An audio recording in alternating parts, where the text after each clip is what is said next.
दोस्तों आप जानते हैं भारत में बहुत सारे बंदरगाह हैं जिनमें से 205 छोटे बंदरगाह और 13 बड़े बंदरगाह।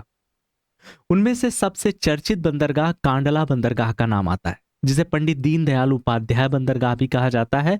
यह भारत के गुजरात के कच्छ की खाड़ी में कच्छ जिले में स्थित है। इस बंदरगाह की विशेषता है, यह एक ज्वारी बंदरगाह है। ज्वार भाटा के तहत यहाँ पे सिपें अंदर आती हैं और बाहर भी बड़े आसानी से निकलती हैं। दूसरी चीज, इस बंदरगाह को फ्री ट्रेड जोन घोषित किया गया है। और तीसरी बड़ी बात यह कि ये भूकंप जोन 5 में आता है और यहाँ पर ज्यादातर पेट्रोलियम का आयात किया जाता है। और आप जानते होंगे इस बंदरगाह का विकास आखिर क्यों किया गया होगा। तो इस बंदरगाह का विकास 1930 में किया गया था, लेकिन आजादी के बाद जब कराची बंदरगाह पाकिस्तान में चला गया तो भारत के उत्तर भारत के कई राज्यों का व्यापार ठप होने लगा। जैसे यहाँ पर जम्मू कश्मीर, पंजाब, हरियाणा, राजस्थान, गुजरात, ये सब पहले व्यापार किया करते थे कराची पोर्ट से, जो पाकिस्तान में अब पड़ता है। तो इनके व्यापार को बनाए रखने के लिए कांडला बंदरगाह का विकास किया गया।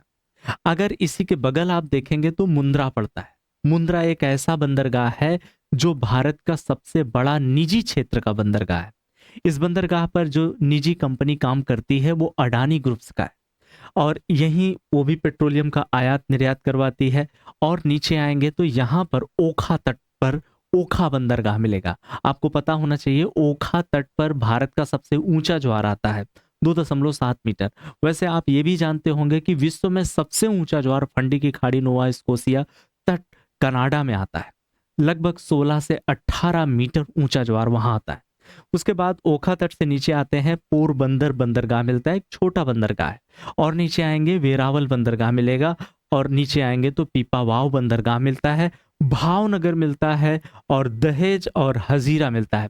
दहेज के बारे में इतना याद रखना है कि ये इस बंदरगाह से रासायनिक पदार्थों का आयात निर्यात होता है, इसलिए इसे रासायन बंदरगाह भी कहा जाता है। अगर दोस्तों ऐसे ही वीडियो चाहते हो तो चैनल को आज ही सब्सक्राइब कर लीजिए और वीडियो को लाइक कर दीजिए और कमेंट में अपने विचार को लिखिए।